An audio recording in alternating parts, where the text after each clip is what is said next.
Black Power. Black Power? Black Power. Black Power. Black Power. This is a Black Power all day, every day, Monday. And what we're going to deal with white supremacy. What it is and what it ain't. Who benefits from white supremacy? Let's see. I chose to do some board work. And this board work that I did is basically off of a theory that was given to us by Neely Fuller. Can I get an Ashe? Ashe. And Francis Quellswellsing. Ashe. Ashe. Okay, now, the system of white supremacy. This is what we're dealing with. The system of white supremacy. There's 3 types of people in this system. There's non-white people, which is people like us. You know, people that share our skin complexion or, you know, our cultural experience. Now, it's been up for debate on who's within that cultural circle, you know, but that's another topic for, you know, that's another lesson for another topic for another time. Okay, so now we're going to deal with white people. Who's white people? White people is generally white people we see on a daily basis, you know, Cracker Joe, Becky Sue, you know them. You know, some of them you rub elbows with. Okay, and then we talking about white supremacists. White supremacists. Who is the white supremacist? You know what I mean? You got your level of white supremacists. You got your Ku Klux Klan, who might be the bottom level of white supremacists. You know, then you got your politicians, you know, and then you got the white supremacists or the devils, you know, such as George Bush and, you know, the Trilateral and the Bilderberg Group and the, you know, Bohemian Grove Society and all the Exxon and Exxon, you know, there's a lot of them out there, you know. So these are the white supremacist groups. These are the groups who paint you Jesus, who gives you your cracker images on TV, you know, who gives you your curriculum in school, the cracker curriculum in school, you know, who gives you your food, everything that's Eurocentric comes from the white supremacist group, right?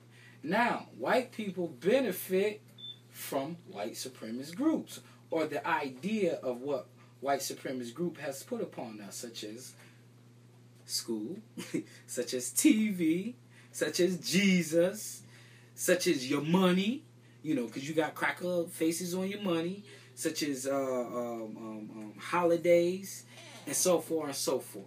This is what white people, the average white people, benefit off. It's like the hippies, right? The hippies was just average white folks, right? Who were the sons and daughters of white supremacist people or white supremacist groups. You know, these white people lashed out in the 60s, in the 70s against their fathers and mothers.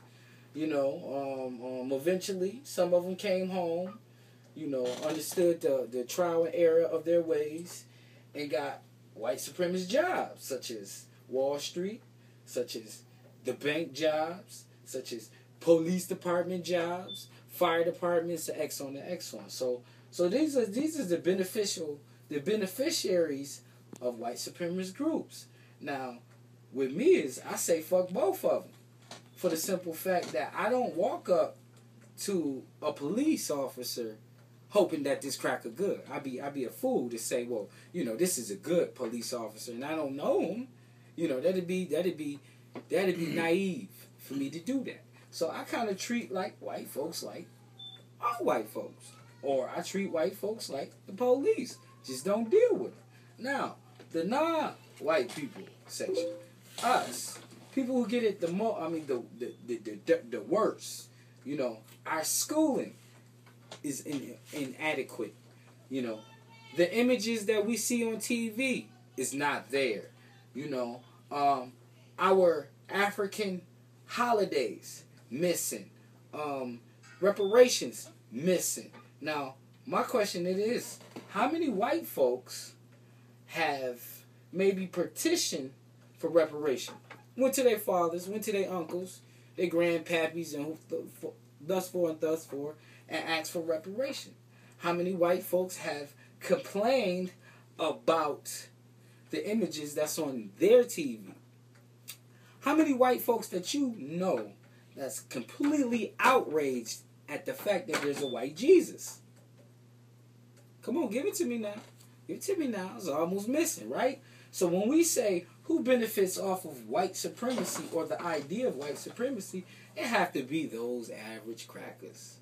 You know, they might be in trailer trashes. They might not have money per se, but they have an idea that puts them on top. See, Khaled Muhammad once said, no matter where you go, you always have a classism where you have white on top, black on bottom. He said, I don't care if you in China, it's going to be white on top, black on bottom. I don't care if you in India, white on top, black on bottom. I don't care if you in Mecca, it's white on top, black on bottom. And yes, here in the United States of America, there's white on top, black on bottom. And whatever classification you in, you might be a Poe. You might just be Poe. Well, that Poe cracker, you know, understand that by his skin tone, he has divine right. You know, so this is what it is.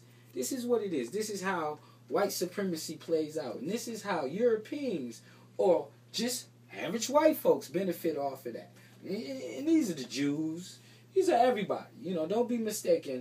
Dr. Clark said a cracker is a cracker is a cracker is a cracker. You know, no difference. You know, whatever you classify yourself, if you share that light skin tone and you benefit off of European white supremacy, you classified in this group. No exceptions, no nothing. You know, so this is your Black Power moment. I want y'all to hit us up.